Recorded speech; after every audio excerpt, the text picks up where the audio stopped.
Hey everybody, happy Halloween. Now just let me know, we're just going to do an audio check. I think we'll do these from now on. Let me know if you guys could hear anything in the chat here. And if so, we will get started in just a moment. We are here at Herald Square, 34th Street and Herald Square.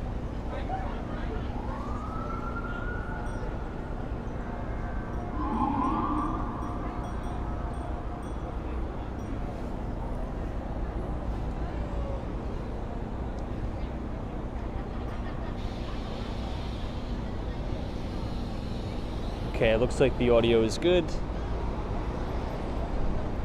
All right, great. We'll start in just a moment.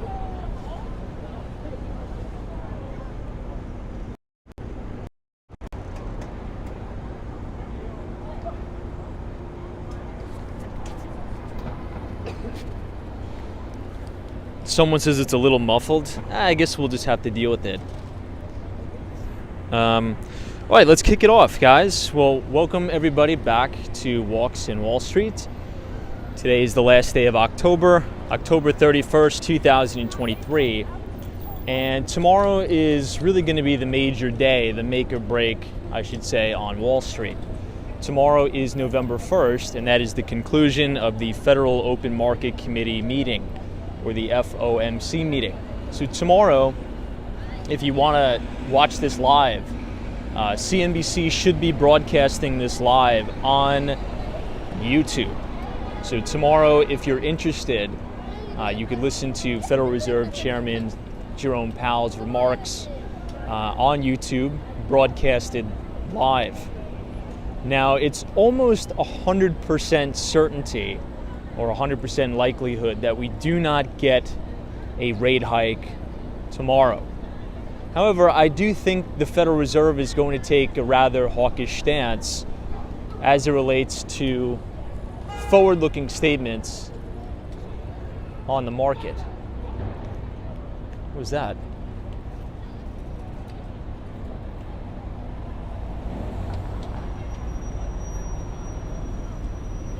Anyway, I think that was a little bit of a snatch and grab situation going on. Anyway, so I think the Federal Reserve is going to take quite the hawkish stance tomorrow, even though I do not believe they're going to hike interest rates. I think the verbiage, right, that comes out of the mouth of Federal Reserve Chairman Jerome Powell is going to be quite the hawkish one moving forward. Now, I do think, in my view, right, and the bond market actually says different, but I do think that we are going to get one more rate hike before the end of the year. And I believe that's going to come in the amount of 25 basis points. So if I had to make a prediction, I think we're going to end the year 2023 with the Fed funds target rate of 5.5 to 5.75 of a percentage point. And I think that'll probably push the 10-year U.S. Treasury yield back over 5%, which seems to be a little bit of the line in the sand there. I wouldn't be surprised if Q1 of 2024, we're talking about 8.5% 30-year fixed rate mortgage. I think monetary conditions are going to stay rather elevated, or I should say tight, for longer. Also, not to get into the the geopolitics of the situation. However, we do have, I should say, geopolitical tensions escalating yet again today. So I don't think the Federal Reserve would want to throw, another wrench in the news cycle to sort of put markets in a tailspin here. So I think they're going to tread waters carefully. I think they're going to tread lightly tomorrow, but I think the vast majority of the stance, or I should say the speech, which we'll dissect tomorrow on the live stream, is going to be rather hawkish. That is what I believe. Now, after we get another update as it relates to monetary policy, we are going to hear from the second to last company in the Magnificent Seven, if you will. Thursday, we are going to hear from Apple, so Tim Cook's company. We heard from Tim Cook yesterday as they announced their new M3 chip, and they also slashed some pricing on the entry-level MacBook Pro versions. However, if you want to get the full capability and the full capacity of the new product set at Apple, as always, you need to purchase the more expensive units. So we'll sort of keep tabs there. Today, AMD reported earnings, a little bit lackluster. However, they expect to sell about $2 billion worth of AI chips throughout next year. I think since tonight is Halloween, we'll keep it a little bit lax on the financial topics. We'll sort of walk around, check out the city. Hopefully everybody is staying safe out there. And we will kick the stream off. So once again, we are on the corner of West 34th Street and Broadway.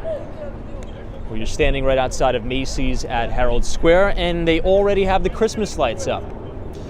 One last quick announcement for all of those new people who have not seen it yet. Once again, I did send out our financial newsletter, so the Behind the Street newsletter, which is all of our equity research, will be sent every other Thursday after the market closes, so check your email.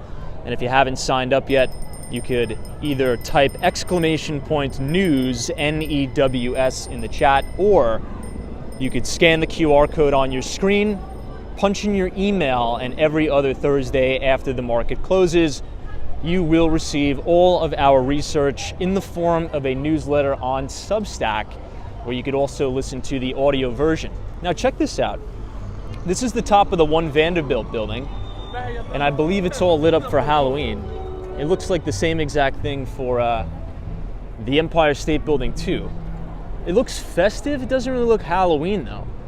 It's like a purplish, there's a little bit of orange in there, and it's also green for the spire of the Empire State Building. So let's actually head a little bit downtown tonight, and we will get started. So NBA Elias is here, Western Mass Dave, Colton Manning. John says, hey crew, long time no see. Good to see you, John. Krog Dog is here. Thanks for joining us. Andrew, welcome. Trust you well on this Halloween. NBA Elias. John, Stephen B. This is any Halloween parade. I think it was going on today. I was watching it on some of the other streamers. I had it up at the office. I was busy for whatever reason. I don't know what about Halloween. I was really busy today. It seemed like a lot of people wanted to do business on Halloween. I'm not sure why, but that is good news. Very, very good news. Things are picking up. Let's get out of the way of this guy. All of our moderators, good to see everybody.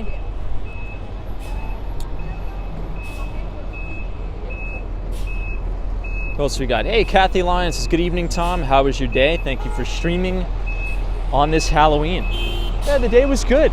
The day was good. It was a little bit busy, but in the real estate business, in this market, busy is good because transaction volumes are all but non-existent. Here's another good shot of the Empire State Building here. Hey, Rex A. Good to see you, Rex. All right, let's cross to the south side. Let's check out Koreatown. Usually Koreatown is always alive and well during Halloween.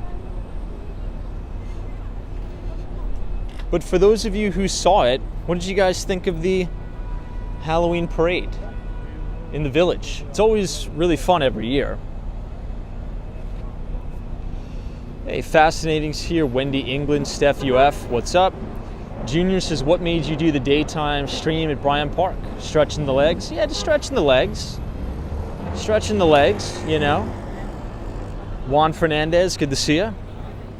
From Miami, Florida. I'll be in Miami, Florida tomorrow night. I'll be there for 24 hours. I have to, I think I told you guys earlier, I got to fly to Miami. I got to get my bike from the airport because, newsflash, for all of our Miamians, they are starting to charge for parking for motorcycles, Vespas, and scooters now. So you can no longer leave your motorcycle or a Vespa at Miami International Airport for free anymore. You have to pay. And it never used to be like that. You used to be able to leave it there for free for 30 days. And obviously after 30 days they would tow it. These guys look good. But yeah, I got to get my bike out of there because starting November 1st, starting tomorrow, it's going to be about I think it's like 350 or 400 bucks or something like that a month to park your motorcycle at the airport. So I got to get it out of there. I got to drive it back to the house. Then I got to take an Uber or a bus to the shop and get my other bike, bring it back to my house, and then take an Uber to the airport and then go back to New York just in time for my meetings. So I got to do that all in 24 hours. So, but it'll be good to be back in Miami. Maybe I'll have enough time to jump in the water. You never know. Hey, Eyeglass Lady, what's up? This is Happy Halloween. Happy Halloween to you too. Hopefully you're doing well. Had a fantastic day, staying safe.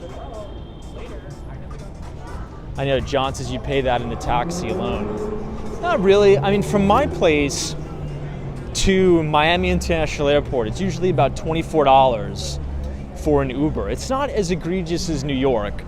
You know, if I were to take an Uber from Manhattan to JFK, depending on the time of day, right? Depending on if it's rush hour or not, you know, it could cost like $65. That's not uncommon, particularly in the very, very late hours of the night. If it's, you know, midnight, 1 in the morning.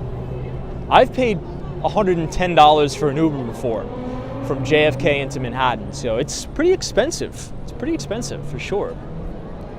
Hey, Matthew M says trick or treat. Good to see you. What's up? Will M is here. Welcome everybody. Tom Smith. This is Happy Halloween, Tom. Thank you so much.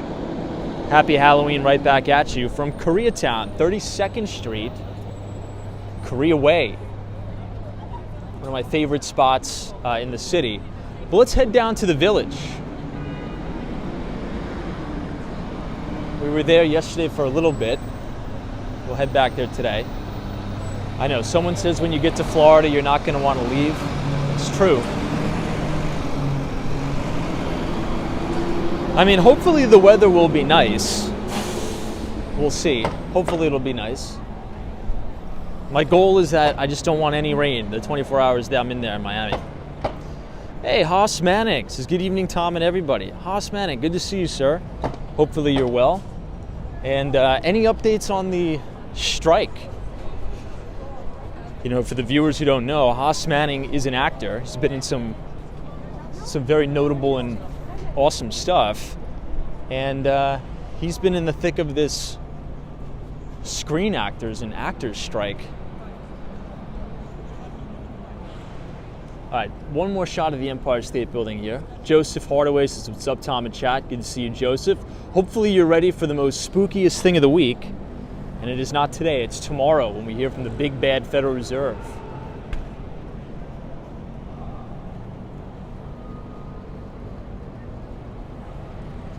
Hopefully Fed Chair Jerome Powell doesn't spook the market tomorrow. These guys have a cool costume here. Now I don't really like going to the Halloween parade. I like walking towards the Halloween parade when it's over, because you get everybody walking up with the costumes and it's less crowded and you can just see people walking with their interesting and creative costumes. So we'll check it out. Junior says that is spooky. It is. The Federal Reserve central banking is probably the scariest thing on earth. Hey, Brian, is just beginning to watch Druckenmiller's Robin Hood appearance. Brian, let me know what you think.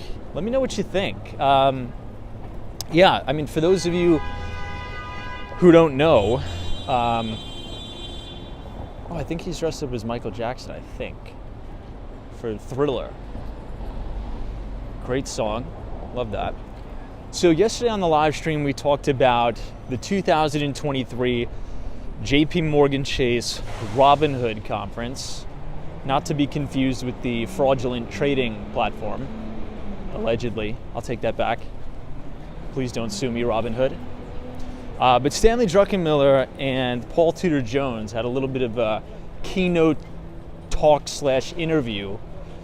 And I think it's very important for not only Americans, but I'd say really specifically retirees and near future retirees to watch that talk. Because one of the biggest topics on there was, you know, addressing the problem we have in the United States of irresponsible fiscal policy, right? We could talk about monetary policy all we want, but there's two sides of the coin here. I don't think Federal Reserve Chairman Jerome Powell deserves all the blame. Politicians deserve some of the blame too, spending so much money. So I think there was a pretty wild statistic that by 2043. Hold on.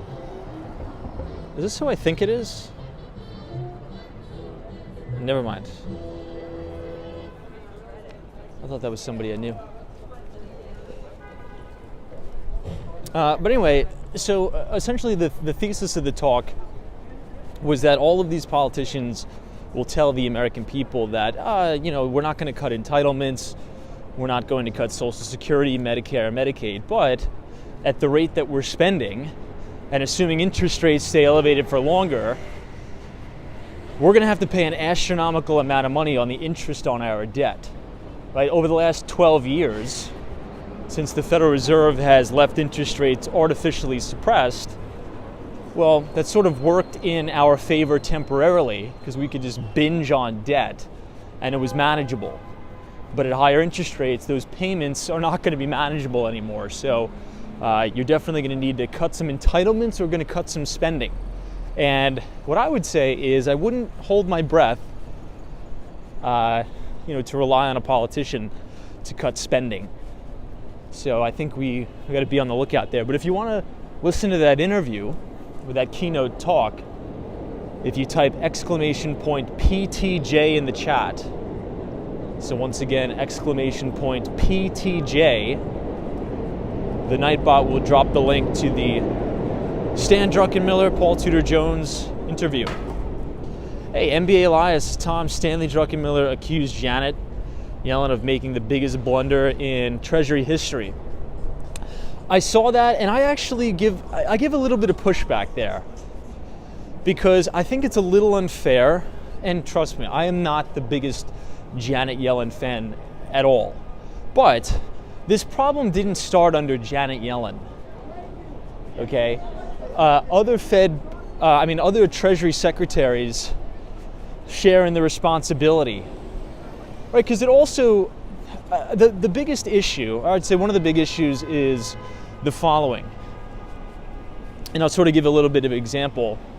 10 days ago, or I should say yesterday, the government announced that it's going to borrow an additional $766 billion, I think, which now it's just getting, those numbers seem like monopoly money.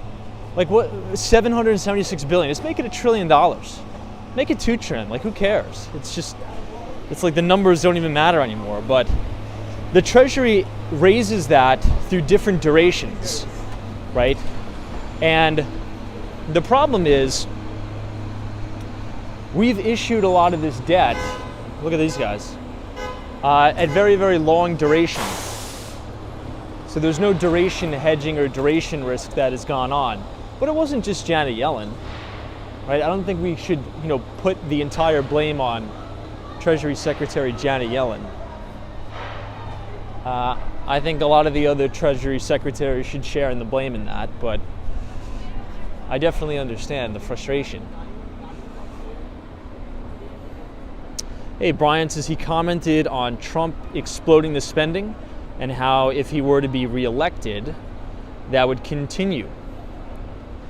But he also wasn't high in Biden either. Yeah, I mean, Donald Trump, and I don't want to usually anytime I mention that name, the chat explodes.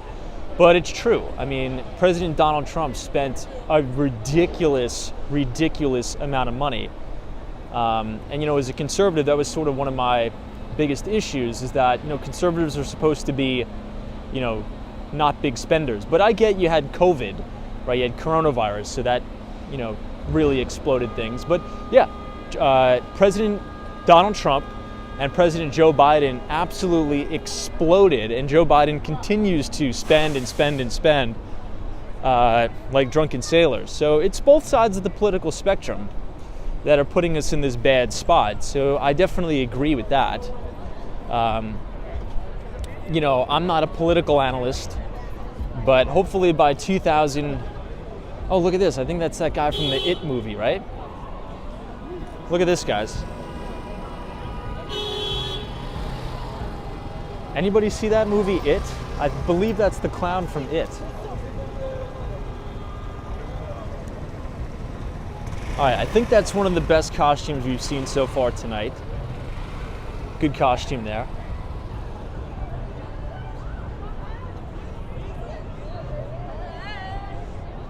Now, speaking of COVID, usually there's this couple that dresses up as the coronavirus every year. I think we'll see them tonight. We'll keep our eyes peeled. Usually they hang around the Washington Square Park area.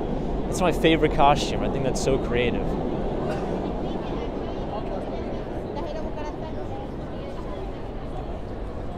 Man, the line to get in this rooftop bar is crazy.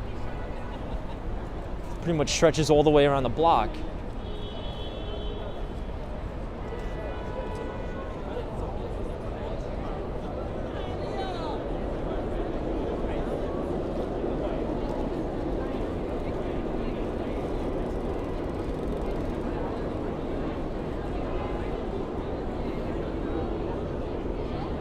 I guess the only downside to Halloween this year is that it's on a Tuesday.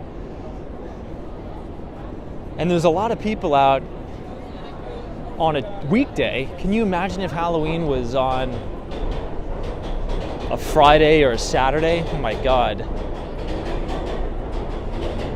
That would be absolutely insane.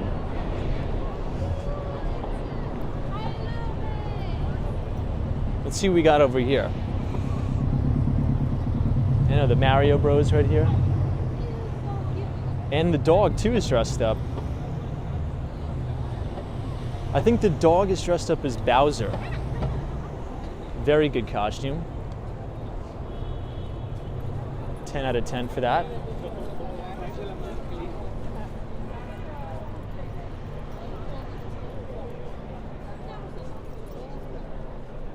Oh my gosh, guys, look at this. The line wraps around longer than I expected. It goes all the way around the building here. There must be some major Halloween party on top of that roof. There's a rooftop bar here, so.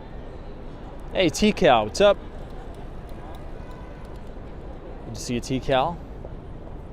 Robert, what's up? NNB045 or NNB45. Because I remember we saw some hilarious costumes last year in the West Village. We did. Let's head there tonight.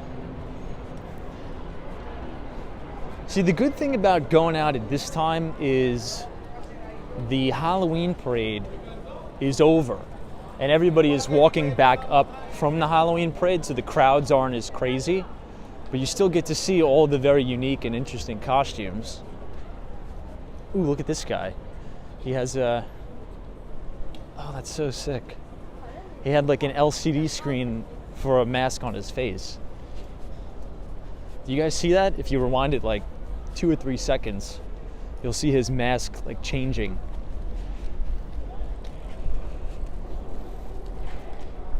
Hey, sunshine after rain, what's up?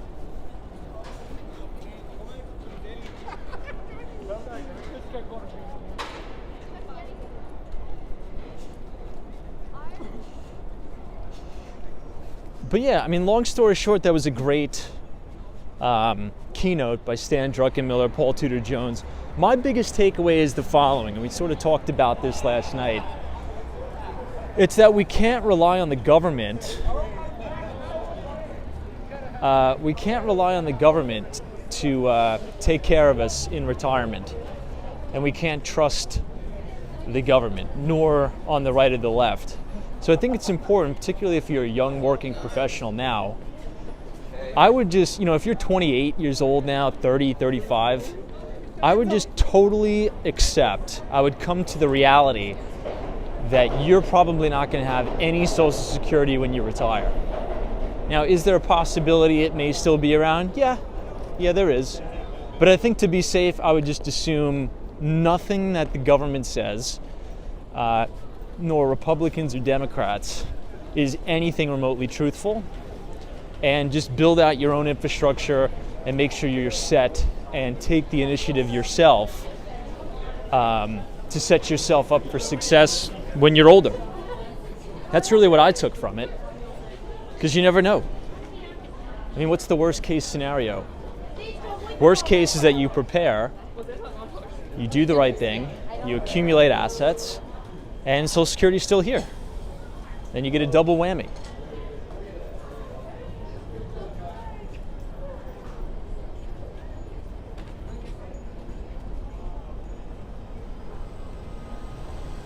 Now this is the Flatiron Building, everybody, and this is going to be 40 bespoke and unique condominiums, which is kind of cool. You know, I thought there was going to be more units, but I think 40 is just the right amount because, you know, in order to sell that, particularly something in this market,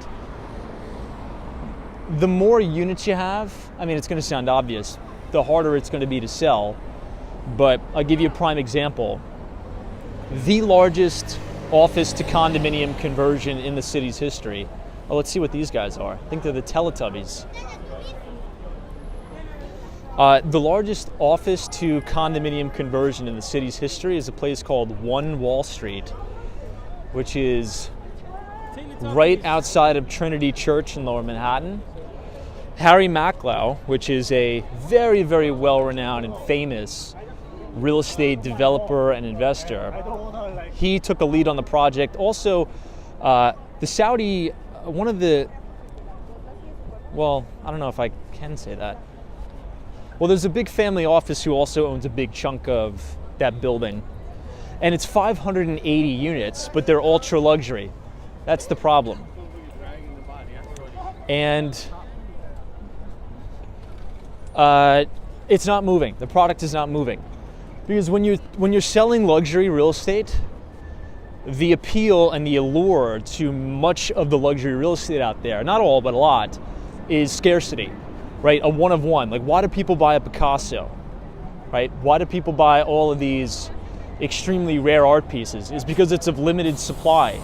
So when you're putting on a bespoke project that's 580 units, of course it's not going to sell good, right? Because why would I pay premium price per square foot when the building is like, I mean, 500 something units? So I believe that the Flatiron Building is probably going to sell really, really well, because if it's only 40 condos, right? I mean, you'll be able to say, hey, I own a little piece of the Flatiron Building. Only 40 people in the entire world own a piece of the Flatiron. That's a good sell. That is, I think it's going to sell out very quickly. Anyway, we'll move on, but we'll see. Hey, Solo, what's up, dude? This is Hey Tom, happy Halloween. Thank you so much. Happy Halloween right back at you. Hopefully you're staying safe and having a good time tonight.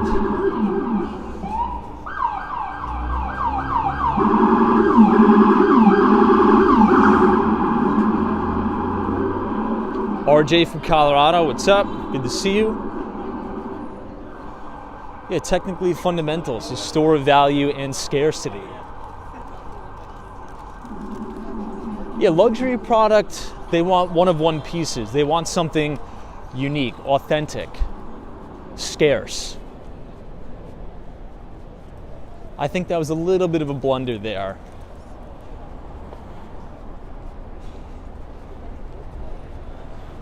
All right, so we're going to make our way down to Washington Square Park.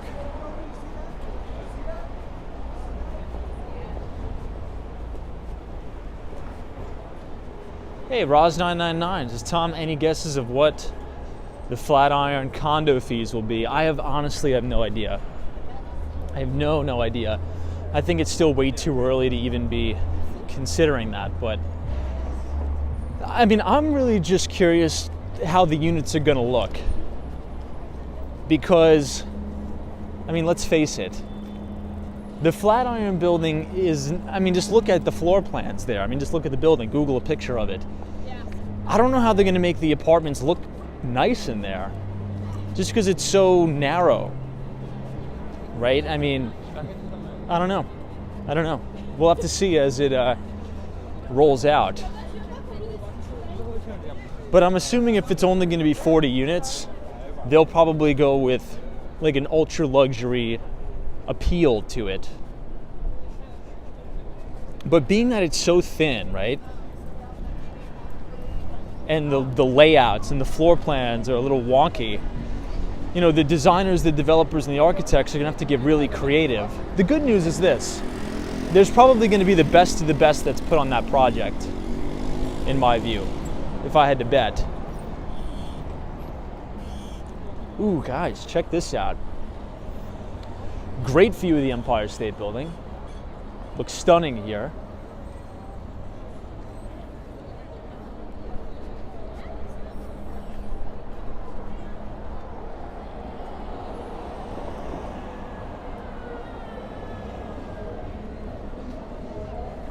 Roberts is maybe do a pod hotel in the Flatiron. I don't know, I think you need to go big on a project like that, because the Flatiron building is such an iconic building that if you put a little pod hotel into that, that's like a big sacrilege in my opinion. In my view, you really gotta blow it out there. So.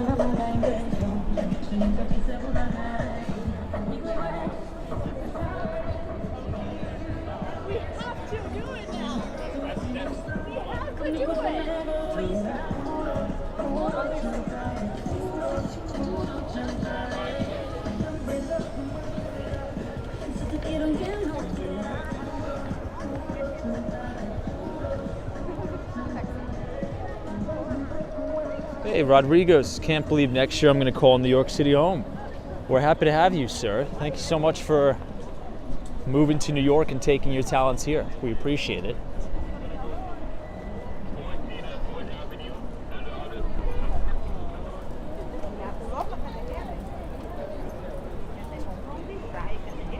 I don't know what this costume is in front of us. It looks like a chocolate bar.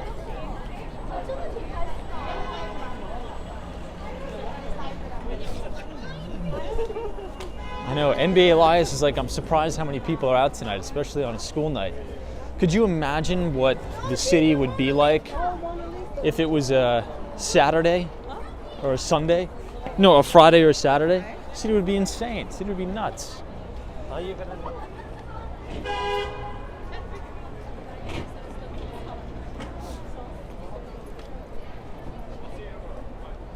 think you have a shark to the left.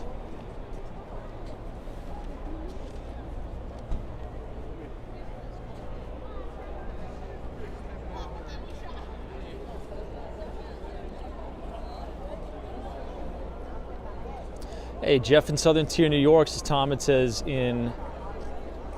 it's 255,000 square feet in that building. So only 40 units, I mean, it would be 6,300 square feet. Yeah, that is pretty big. I don't think the units are probably going to be that size. There's probably going to be a loss factor, and there's probably going to be ample square footage dedicated to common space. So like amenities, probably a roof deck, something like that. Maybe retail? I don't know if they're going to keep any retail there. I remember there was a T-Mobile store in the basement of the Flatiron building. But yeah, I'm excited about the project. That is, I'm sure you guys are too.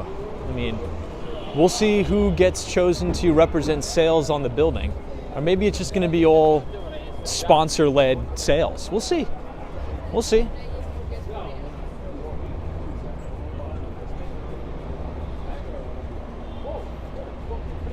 Someone says my wife will be working in New York City for the next 18 months and is looking for Airbnbs and hotels.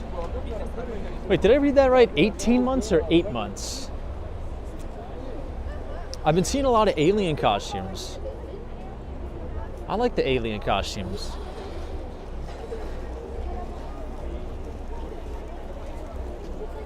I think that one is probably one of my favorite ones, also the cowboy one. Excuse me.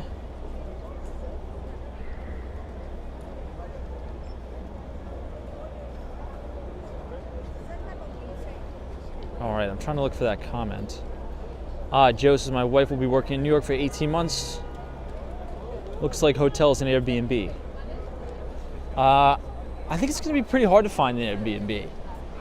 And a lot of the Airbnbs now are extremely expensive because they've pretty much banned the lion's share of Airbnb rentals.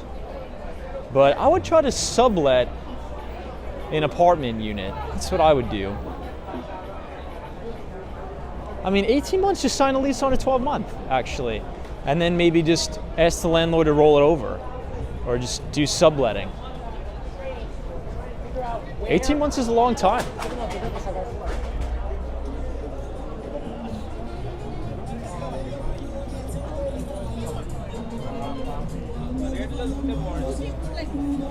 You can see everybody coming back from the parade now.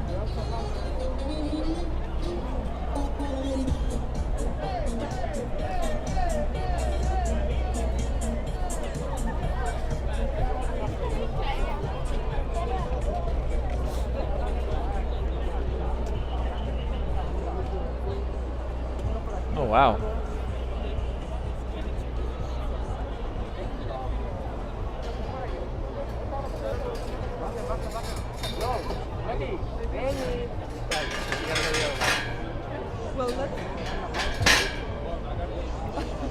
Maybe we'll cross the other side of the street, just because it's too crowded here.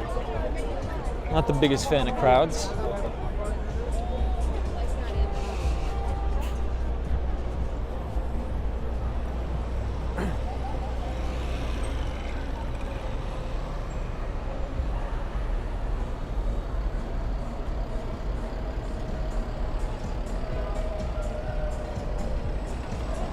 Empire State Building looks great too.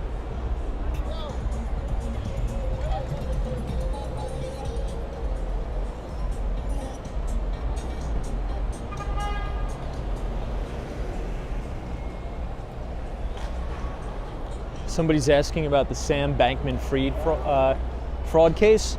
You know, honestly, I haven't been following that at all. I've actually muted a lot of the notifications. So I really don't even know what's going on with that, honestly.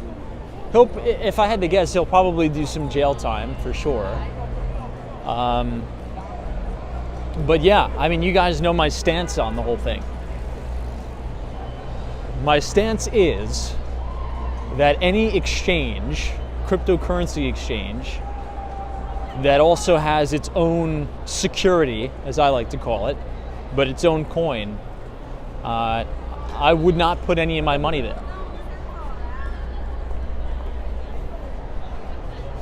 So that includes Binance with its BNB and the like. A lot of them are big money laundering operations, very, very big.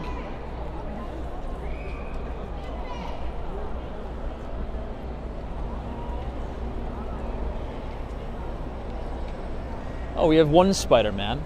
I remember you guys asking the other night. You're like, I haven't seen one Spider-Man costume. We got one.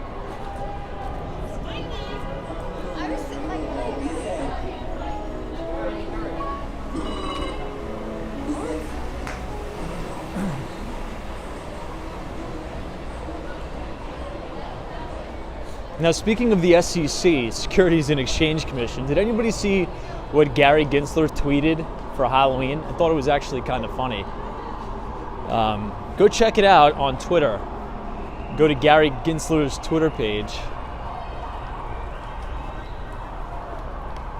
Yeah, Evan Weeks is nice. Mr. Freeze costume. I think as we get closer to Washington, there's Uncle Sam right there. I think as we get closer to Washington Square Park, we'll get some. Ooh, this may be my favorite costume of the night. This is a Rubik's Cube. Nice. 9.7 out of 10 for the Rubik's Cube. What do you guys think? Thumbs up or thumbs down on the Rubik's Cube?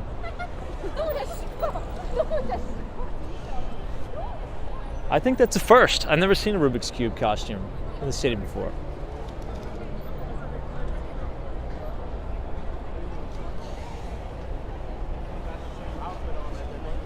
All right, let's cross down.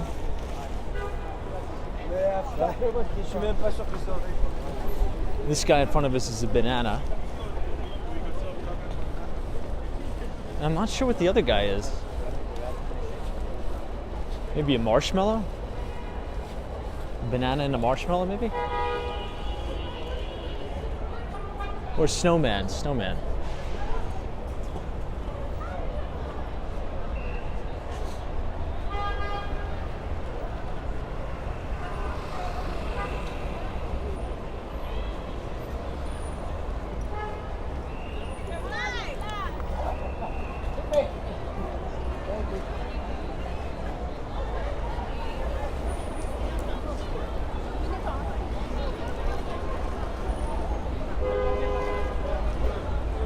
All right, East 14th Street.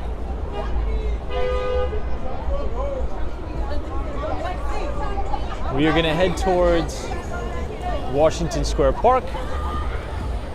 But this is the Parsons New School of Design here.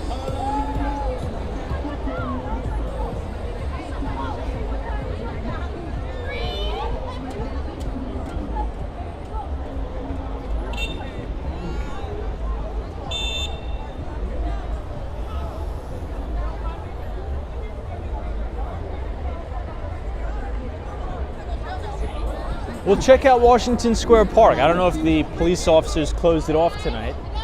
We'll see.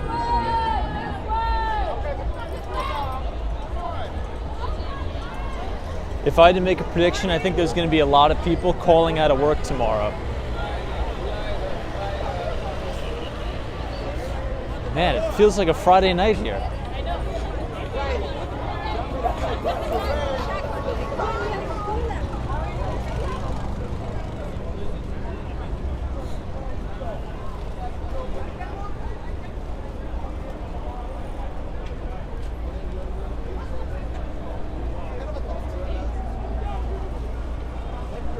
Ooh, the pumpkin was good.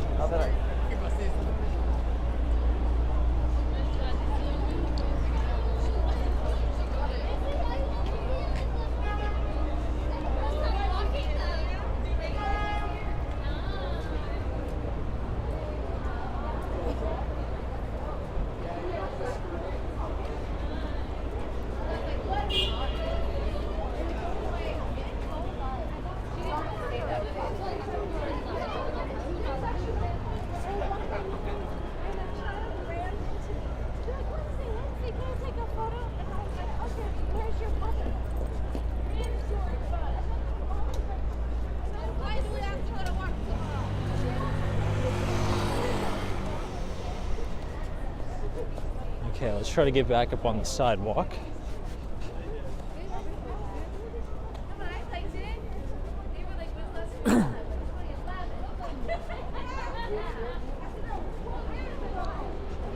Oh, I thought that was a rat. All right, we got the Cat in the Hat coming up, and then we have a big umbrella.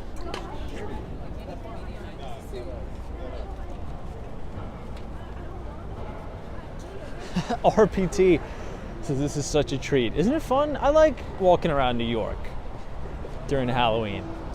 It's always interesting things to see. You never know what you're going to see. Harry Connor, thanks for joining us. Wendy England, SME Media.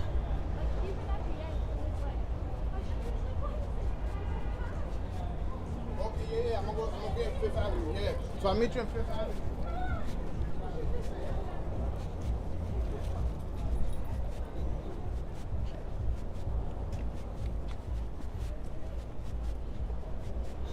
It's quieter here.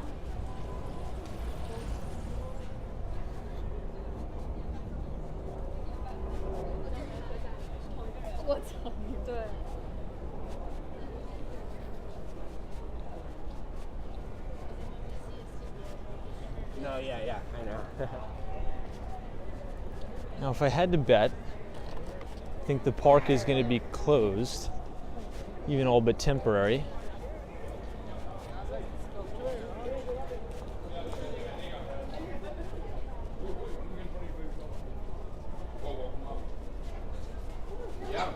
NBA Alliance is like, I wonder what Times Square is going to be like tonight. I don't know. I almost don't want to find out either. I think it may be a little bit too crazy there at Times Square. But you know what? The Village is usually a little bit crazier because of the parade and all that stuff.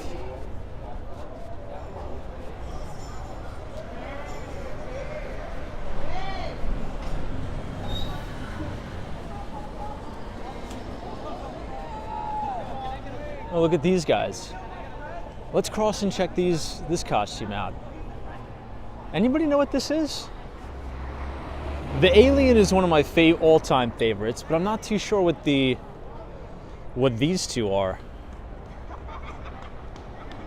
Is it some sort of cartoon character? Maybe like a new Mario character? I don't know. We'll check it out.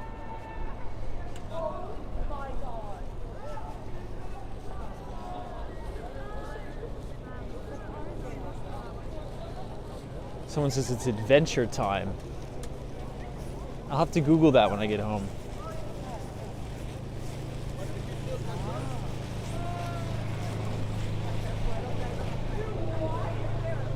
Oh, Chris says it's the Stay Puft Marshmallow guy.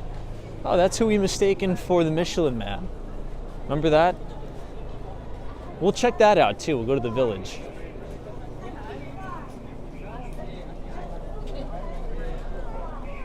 Ooh, that person has a lightsaber. That's a cool one.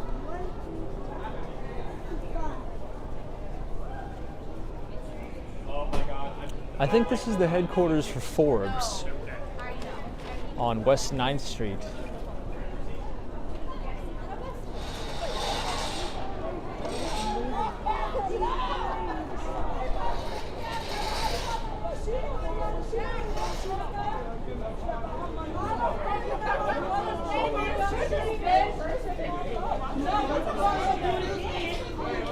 What are those?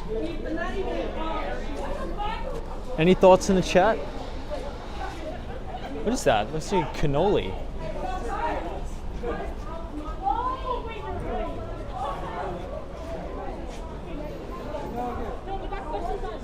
We live and we learn, bro.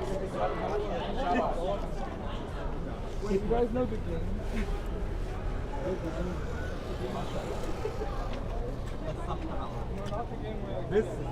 Crow dogs just potato skins.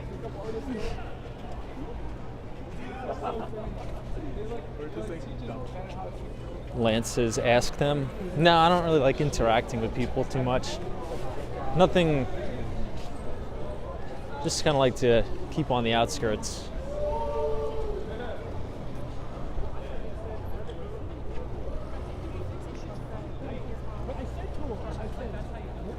Oh, they're Converse shoes. That's cool. When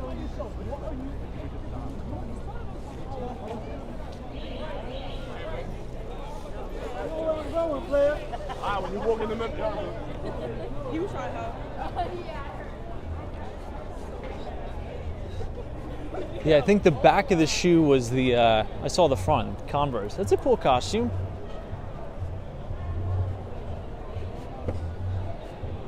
All right, now I think we're gonna see some very creative costumes as we walk towards the West Village here.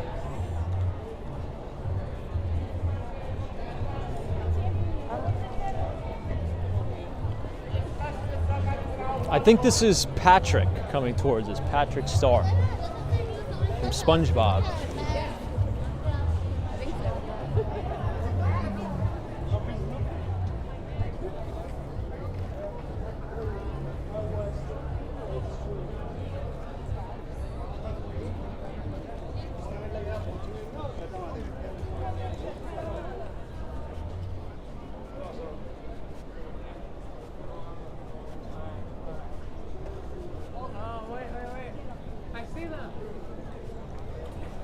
Love the roller skates.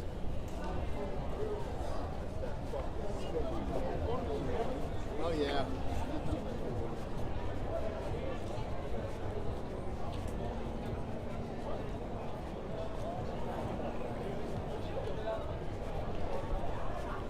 I think it may start to rain a little bit actually too.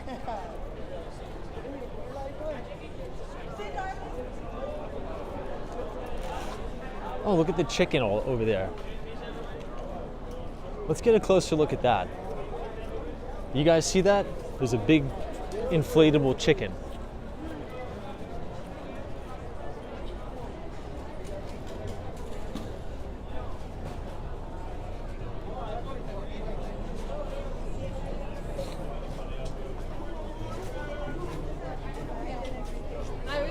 maybe I should go. Oh, that person was a fortune teller booth.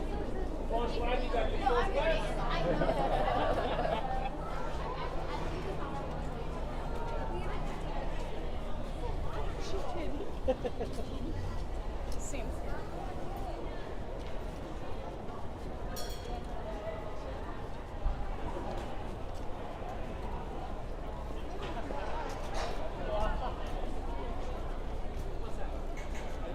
Good? Away from the crowds. All right, there we got the chicken right here. All right, my two favorite of the night so far. The night is still young, my friends. My two favorite of the night is number one, the Rubik's Cube, and number two, this chicken. So chicken and the chicken and the Rubik's Cube are my favorite. Okay, thank you. We gotta go the other way. Cops are kicking us out.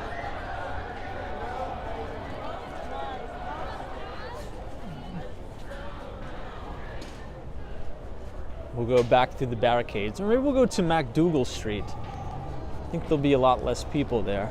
We'll see.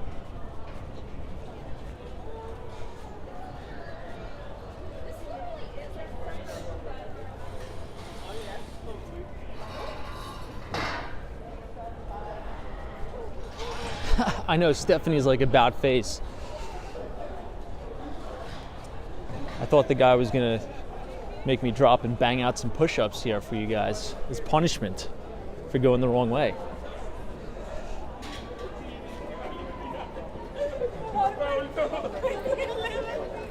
Alrighty.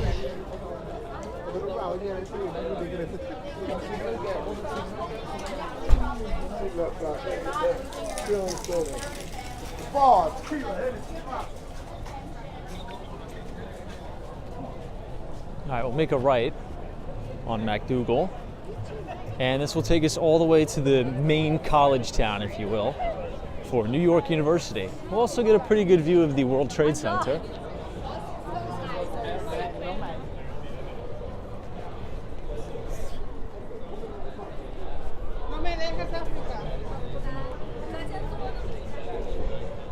That guy's Barney. I feel it raining a little bit actually too.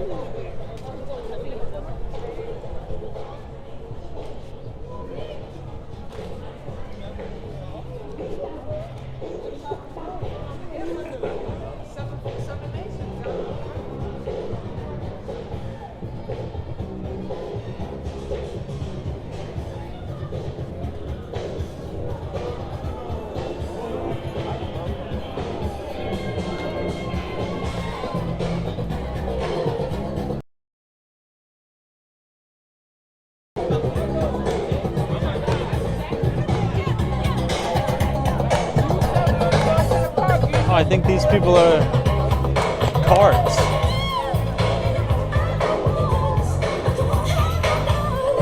Nice.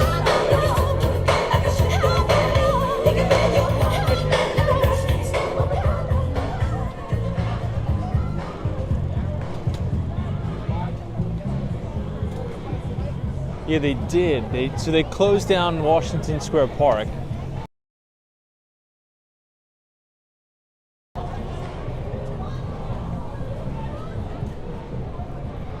Because usually in Halloween, or during Halloween, oh my gosh, Washington Square Park is crazy. It's insane. It's kind of a bummer they closed it down this year.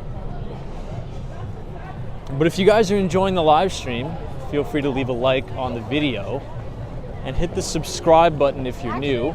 We usually do these walks every night starting at 8:30. Usually, give or take.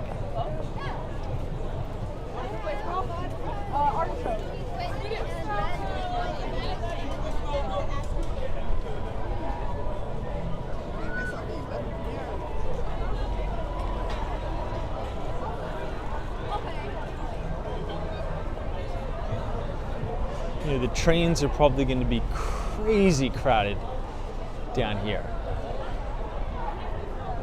I may walk over to the east side and take the train back and walk over.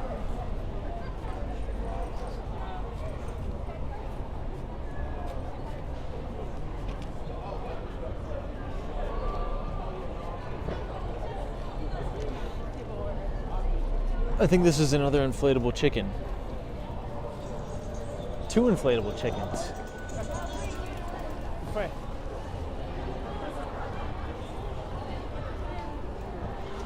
I was gonna be. I believe we walked past this house last night on the stream.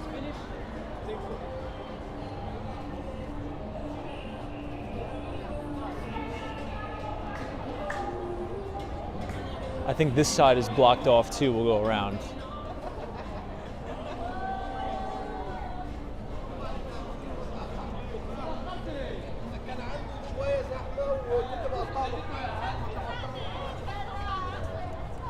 The inflatable chickens are popular this year for Halloween.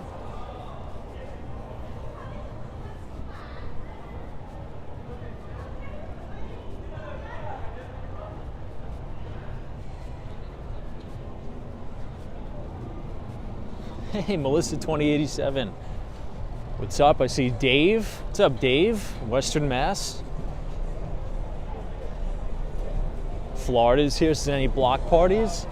Well, I think they're just concluding the parade, the Halloween parade in the West Village. But it seems to be a pretty lively night out, even though it's a Tuesday.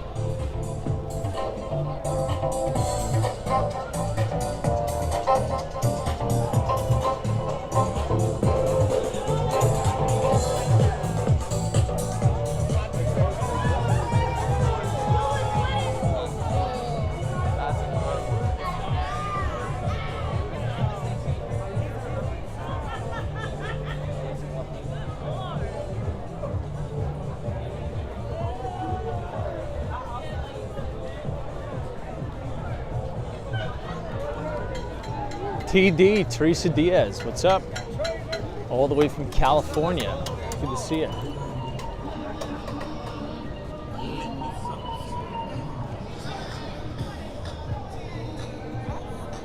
What is that over there? Is that a frog? An inflatable frog?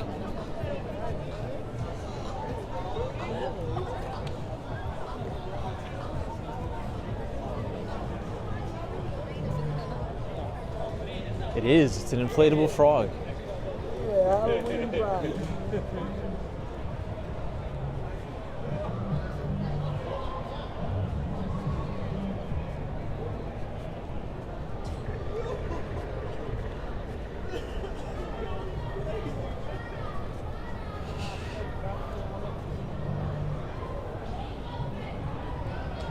Wow, it looks beautiful here.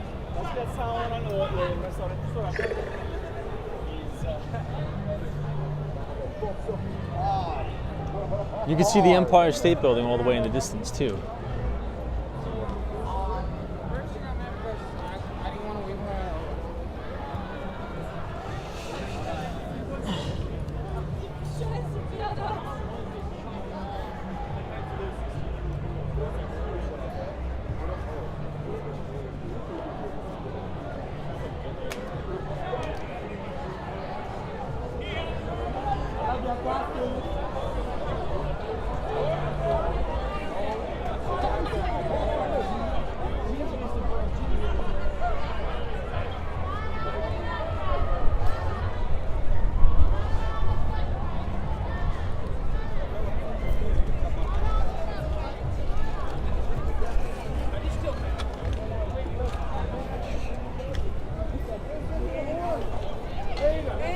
I think the internet is a little spotty down here.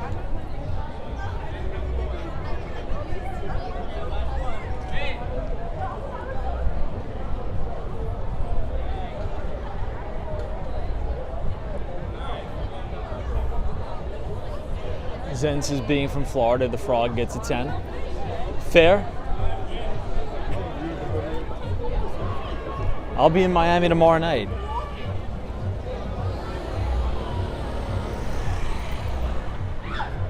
Let's walk around the block and go down just to escape all the police barricades for a little bit. To your house on Halloween this year, maybe for all of those Walks in Wall Street viewers who live in suburbia? Or was it pretty mellow this year? What would you guys say? I never really had that crazy, at least recently, that experience of handing out candy to trick-or-treaters, because the city is not like that. What do you guys think? Were you guys hammered with kids this year? With candy? Or was it a little bit slow?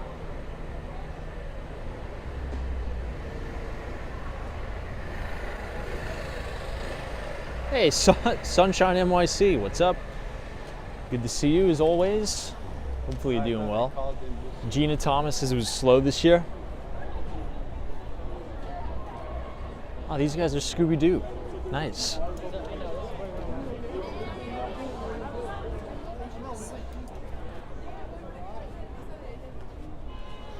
John says we had 75% more this year than the last 3 combined. Whoa, way up, wow. Hopefully you didn't run low. Time Travelers is slow this year.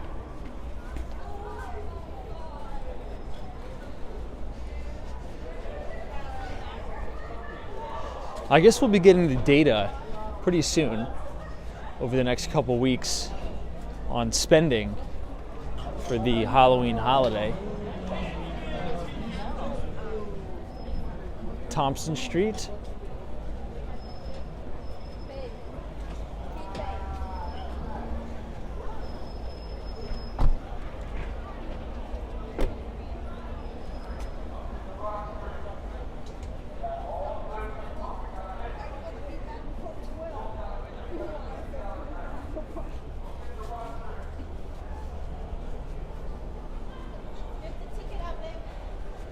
I'm just trying to figure out what the best way for me to get uptown is. That means you could be I think it's by going all the way to Canal Street, getting on the train down there, since there's going to be no people down there, and then coming up. So I think that's what we'll do. Let's take a quick walk through Soho, and we'll check out Canal Street. It's not too far away. 15 minutes, maybe a little less. We'll see. I just don't want to get on the train right in the middle of the crazy mayhem that is the West Village tonight.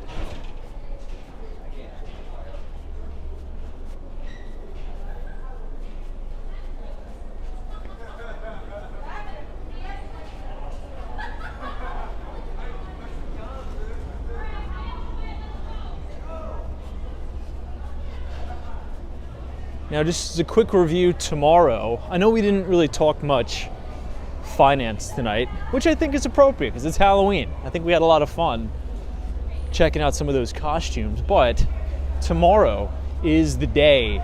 Tomorrow is the most important day of the week on Wall Street, where you're going to hear from the Federal Reserve, Fed Chair Jerome Powell, and consensus is that we are going to get no change as it relates to the federal funds rate. So expecting tomorrow, I've never seen that before, NYPD legal team. Interesting. December, which is going to be the last FOMC meeting of the year, that's when we're probably going to get our rate hike. So I'll take a quick poll in the chat out of all the chatters. What do you guys think for tomorrow? What do we think is going up on the chopping block? Do you think we're going to get a rate hike? Do you think we're going to get a pause? Or do you think the Fed's going to come out of left field here and cut? I definitely don't think that's going to happen, but I'm interested in what you guys think.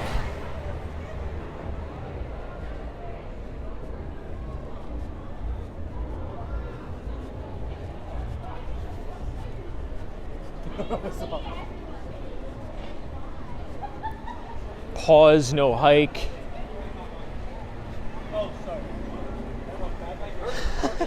Somebody's like, I think we get a 1 basis point increase. That would be the ultimate troll from the Fed chairman. That'd be the ultimate troll. Jetstar's is going up.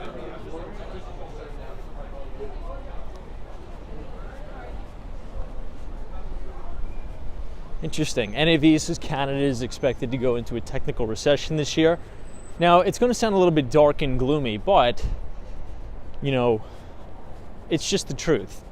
War is usually, ignites the economic growth engine. And, not to damper Halloween, maybe we'll talk about it another night, but the military-industrial complex is strong. We'll just say that.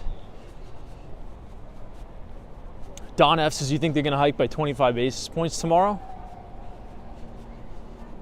Yeah, I mean, I don't know. I don't think so because, look, today, if you've been watching the news, we even had more bad news as it relates to geopolitical conflict. We won't get into that. But if the Fed comes out tomorrow and shocks the system with the rate hike, I don't think the market can really handle that right now. So the bond market, this is Buzz Lightyear. So the bond market is pricing in almost 100% certainty that there's going to be no rate hike tomorrow.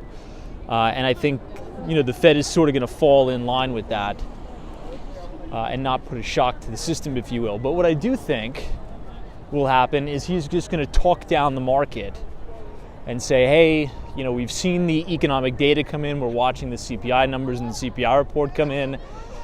We are still going to remain steadfast in getting inflation back down to our 2% target. And they're going to hint, and this is my guess, they're going to hint at a rate hike for the end of the year. They'll probably say, we're going to use all of our tools at our disposal to get inflation back down to the 2% target, our mandated target. And, it's not out of the cards for a rate hike next month. Probably going to say something like that.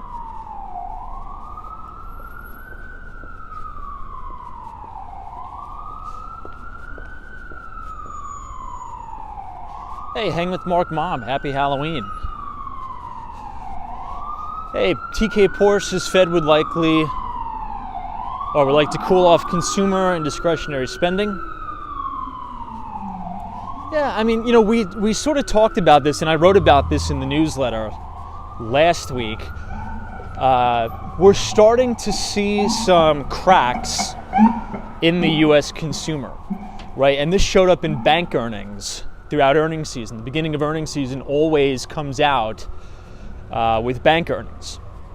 And I wrote a piece on Citi. I did a deep dive through Citibank, Bank of America, JP Morgan, and two of the major credit card issuers, Discover as well as American Express. And one of the things we're seeing is as that fiscal and monetary stimulus has been declining, you've been seeing credit card delinquencies on a 30 and a 90-day basis start to trend higher towards pre-pandemic trend. Now, if you want to see a visual of this, go ahead and scan the QR code on your screen, and that will take you to the article I wrote, to the Behind the Street newsletter. It's going to be sent out every other Thursday after the market closes, and it's essentially just a research piece of everything I compile throughout the week that I think is going to be important. So the Federal Reserve looks at all of the data that we look at, right? And to your point, the Fed, one of their main goals is to keep a lid on consumer spending, because consumer spending comprises 70% of GDP. So if you want to slow the economy and consumer spending comprises 70% of GDP, that's probably one of the things you want to attack. So if you start to see delinquencies go up on credit cards and things like that, consumer loans, well, that's probably going to hit a psychological trigger in the minds of many Americans to have them to sort of hold back on spending. And unfortunately, I think this is another reason why many politicians, on both sides are sort of fanning the flames of, international wars as a way to compensate for potential consumer spending declines. But yeah, check it out. Let me know what you think. And there's also an audio version. So if you don't want to read the Behind the Street newsletter, you can listen to a narrated version. All you do is just click the play button. So if you type !news, NEWS in the chat, the Nightbot will drop the link to our Substack. It's a great free way to support the channel, and plus you could stay informed on the market, and I give all of my research to you guys for free.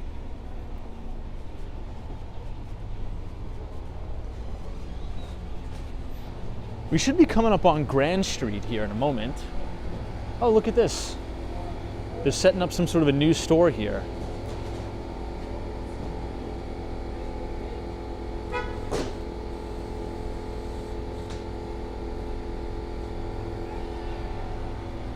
Looks like a very fancy plate store, like dishes and things like that. We have a nun across the street. It wouldn't be Halloween without a good nun costume.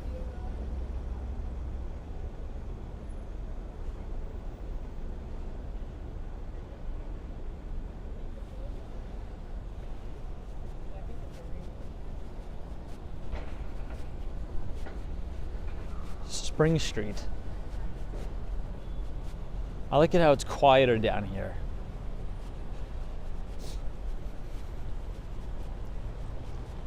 Teak House is 34 trillion. Yeah. And you know what? What we were talking about, the Treasury yesterday announced that in the last 3 months of the year, well, really the last 2 months of the year, right? October's already over. The Treasury plans to borrow an additional $776 billion. Really wild, really wild.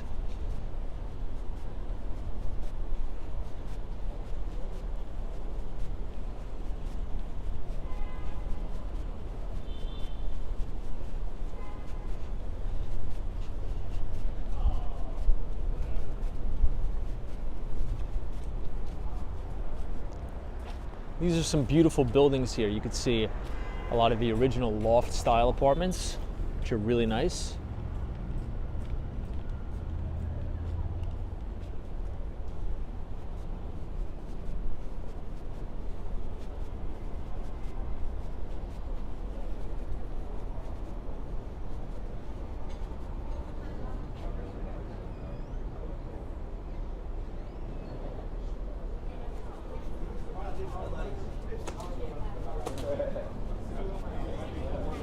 We'll get away from that guy with the whip.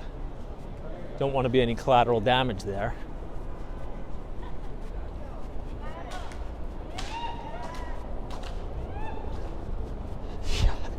Yikes. I think we'll just make it. This is the main on-ramp to the tunnel.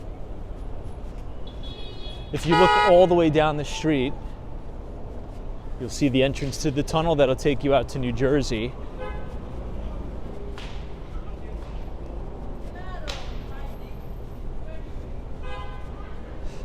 I know, TK Porsche is like wise choice. Hey, you always got to keep your head on a swivel in New York City. You never know what you're gonna get. You got rats. You got people with whips, cracking whips. Got all types of stuff going on here.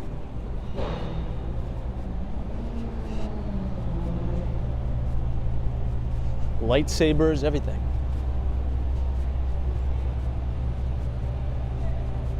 Now this apartment just caught my attention. You could tell that's a classic loft style apartment there. Fascinating since inflation is caused by corporate greed and price gouging. I disagree with that. But I respect the comment. I respect the comment.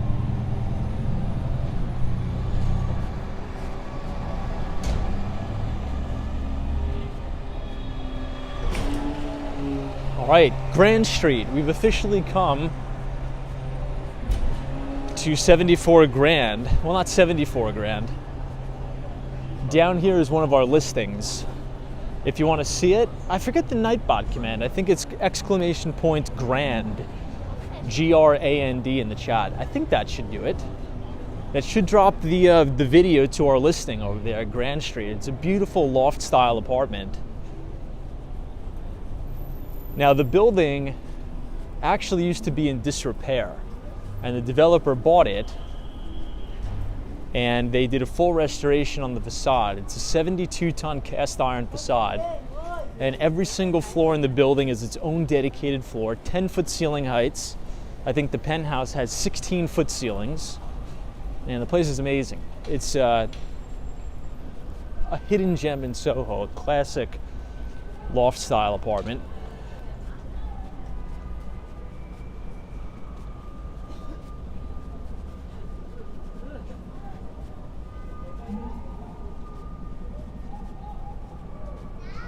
Oh, Colton Manning. Awesome, dude.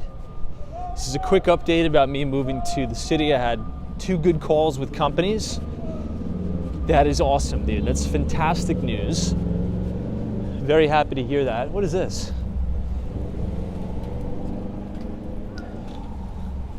This is a guitar that's chained to the street sign here. Awesome Freedom Tower.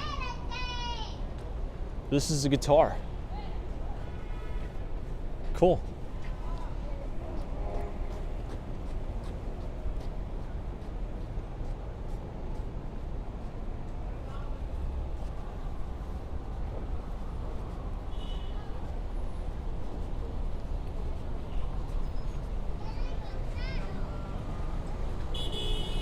Wow, tons of traffic on Canal Street.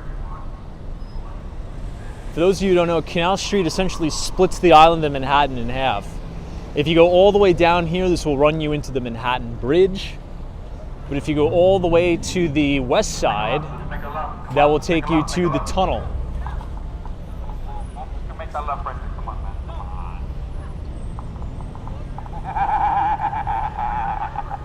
Oh, look at that guy in the van. Hilarious.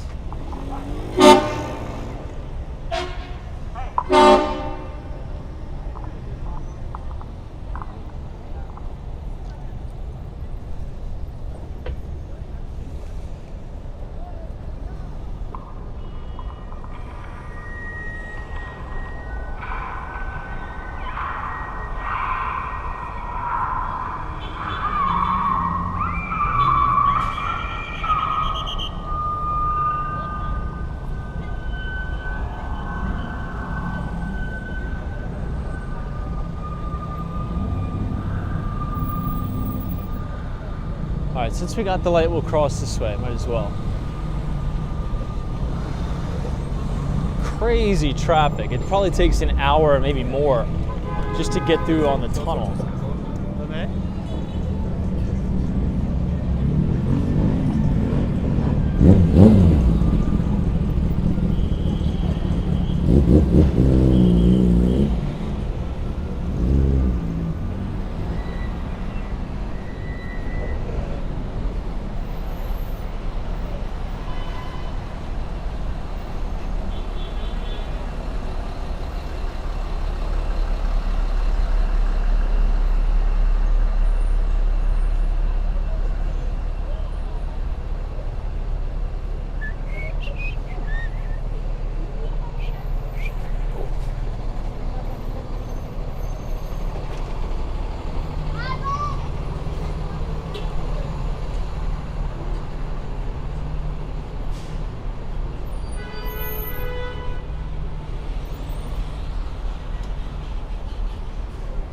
This is Wooster Street.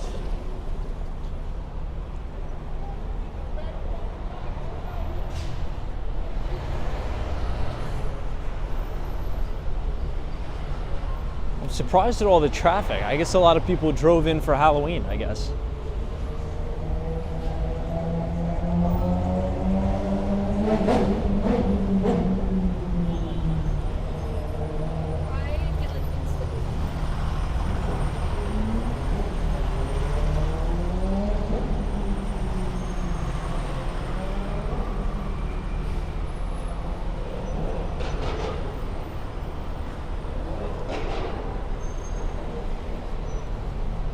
Oh, that guy almost got clipped by that cab.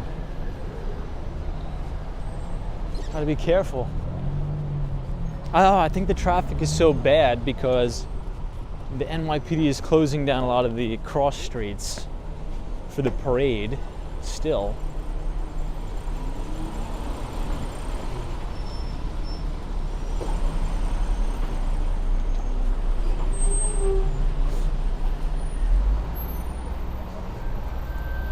You know, this is another really good example of those loft style apartments. Look at that. Huge ceiling heights. Those are probably, I don't know, 12 to 15 foot ceiling heights there.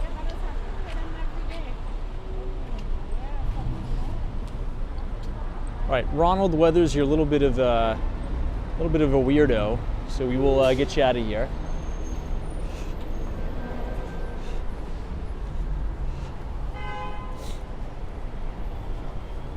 NBA Elias is no Jerome Powell costume tonight.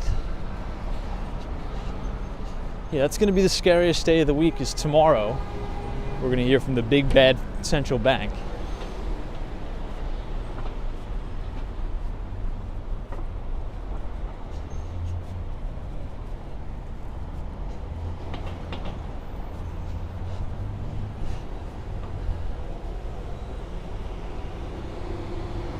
Somebody says, what style of property sells the most in the city? It's pretty cool to grow. It really just depends. It really just depends. Now, in terms of condos or co-ops, I would say more condominiums. Co-ops have sort of fallen out of fashion a little bit.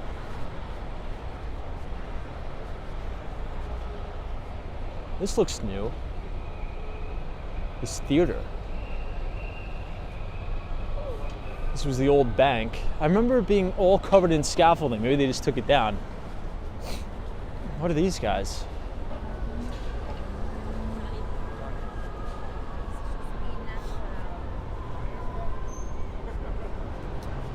But yeah, generally speaking in the city, condos are definitely more popular now than co-ops. And that's why on a price per square foot basis, you could actually get a little bit better of a deal, right? Assuming you don't need all those crazy amenities.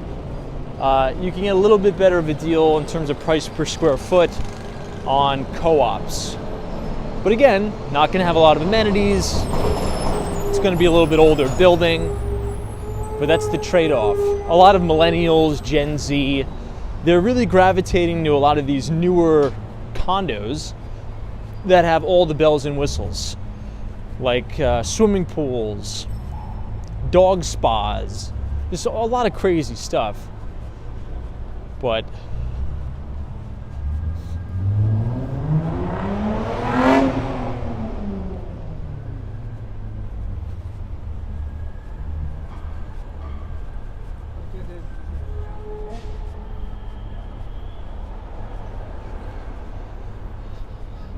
Carlos. All right, I'll read Carlos's comment because he actually sounds like one of my good friends. Carlos says the Federal Reserve is creating a two-tier society, the extreme haves and the extreme have-nots. Raising interest rates is meant to cut the ability to credit to small businesses. Well, I agree with you, except that part. I took a screenshot. I want to send that to my friend Greg. But yeah, generally speaking, I think you got the first. 14th Street? Yeah, so if you just, it's this way. Towards the But village, yeah, do you have to go anywhere specific on 14th or no? Just anywhere where it looks like there's fun. Oh yeah, so just, I would go all the way down like this corner and just bang a right and go all the way to 14th Street. It's gonna be a far walk To the though. right? That's okay. Yeah, so just go to the right and just go up until you see 14. Thank you, have a good night. Happy Halloween. But yeah, that's what I would say. Those are cool costumes.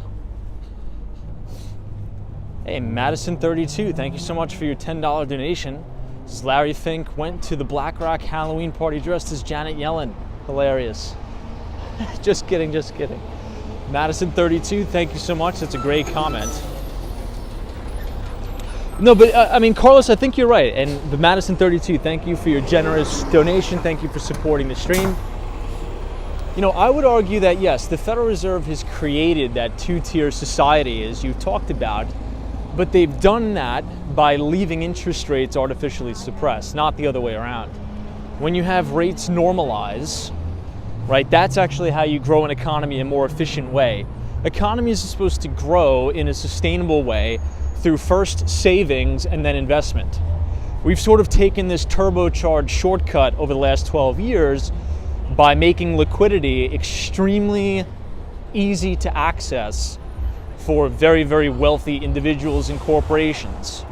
So you have had this very lopsided recovery since the 2008 financial crisis, where all of the individuals, corporations, right, who generally have access to this cheap money, have used it to acquire assets, to buy back shares of their own stock, and really a lot of that wealth has accumulated to the top. Also, if you look at the breakdown in the US as it relates to who owns the majority of assets, such as real estate and equities, the top 5% of Americans own 90% of all the assets. So when you've had a decade of artificially suppressed rates, that causes asset price inflation. You have multiple expansion in stocks, you have extreme valuation expansion in real estate.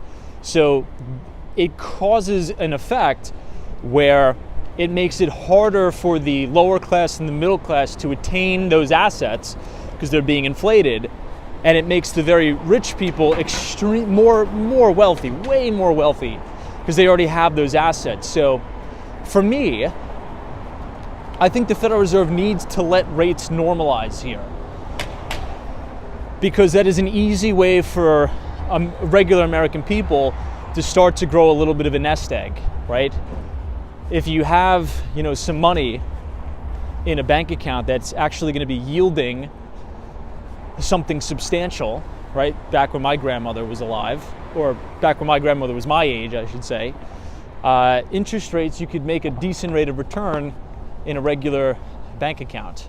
I think it's starting to get back to that level, but a lot of the big managers on Wall Street, and I should say people who accumulated a lot of these assets at low rates, they're begging and pleading for the Federal Reserve to drop rates again, because the valuations of their assets are going down, and they could actually potentially lose some of those assets. Obviously, as rates roll over and debt becomes even more expensive, a lot of those multifamily properties, commercial real estate that the wealthy own could potentially go back to the banks. But I've wrote about this. If you guys sort of like the topics of conversation we talk about, I wrote an article about this. If you scan the QR code, I think that guy's trying to buy cocaine. If you scan the barcode on the screen, punch in your email, you'll be signed up to receive our free Behind the Street newsletter every other Thursday after the market closes. And we wrote about something similar to this.